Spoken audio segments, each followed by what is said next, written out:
One of the biggest games of all time, and that people love, is Vast. And I have the pleasure of having Cole Worley, that's right. Worley, you got it.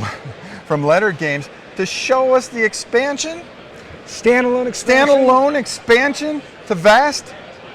Tell us all about it, my man. So this is kind of the follow-up game. It's the next game in the Vast series. It is a standalone expansion, 5 new roles. But if you really miss the dragon, you can swap them in. We've got tons of different cross-compatibility.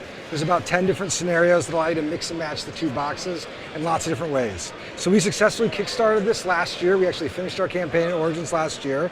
And now we've got it. It's on the boat. It will be releasing sort of like right after Gen Con, but you can still pre-order it. And this is Vast, the Mysterious Manor. So like Vast, this is a totally asymmetric strategy game.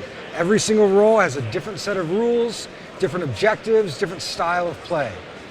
And in the same way that with Root, we tried to learn from the lessons that we learned with Vast 1, with Vast, the Mysterious Manor, we looked at Root and thought, what can we tighten up? What can we make a little sharper? Right. And so whereas Root was a place where we put a lot of our like grand strategy ideas, this is the game where we put a lot of effort into the tactical element. So if you like kind of micro-tactical games like Into the Breach, you want that in tabletop form, this is just going to give you mountains and mountains of interesting little puzzles and interaction to explore. So the design's by Patrick Leader, and then the development was by the same team that did Root. So has a good pedigree. Root. I mean, can these guys do anything wrong?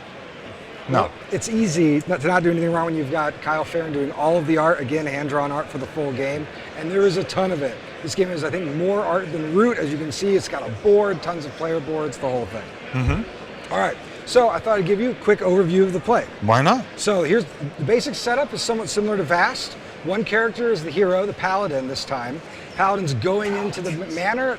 Paladin has to find and hunt and kill the spider. Here's the spider. Oh, the spider. This, unlike regular Vast, this game comes with miniatures. So you get tons of miniatures right in the box. These are beauts just begging to be painted. So the Paladin has got to go in the manor. Like the knight, they're going to explore the house, find interesting shrines. There's treasures to get. There's some treasure cards. We tried our best to give this game a totally different feel from Vast the Crystal Caverns. So none of the treasures are the same. It has a really different character. While the knight is hunting, he's going to have to worry about these skeletons, which are spawning on the outside of the map. They're going to be running through there. The skeletons are essentially playing a tactical war game, and the way they work on their board is they have a marching order, and you have to resolve them in marching order, and you can do things in the game that will change that marching order. They'll also find equipment that will change their abilities, giving them things like ranged attacks, bombed attacks, things like that. So lots of flexibility with the skeletons. Currently, they're Patrick's, I think, favorite role to play. So while the skeletons are hunting the Paladin, the spider is trying to grow powerful enough to escape the manor. Now, the spider plays very different from the dragon. So like the dragon, the spider is powered by a hand of cards that they're going to use to cast different spells.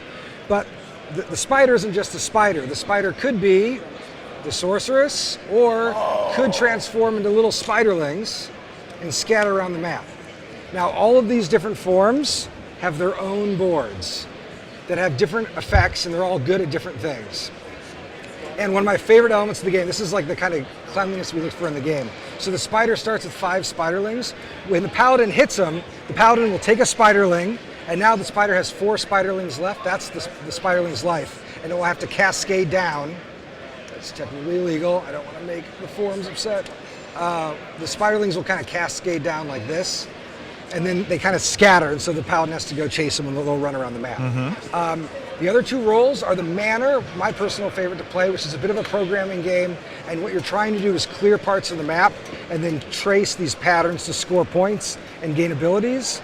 And then there's a Warlock who is essentially trying to trap everybody inside the house. So again, if you've played our games before, you know this is a really interactive kind of gloves-off strategy game with tons and tons of asymmetry. Everyone behaves totally differently.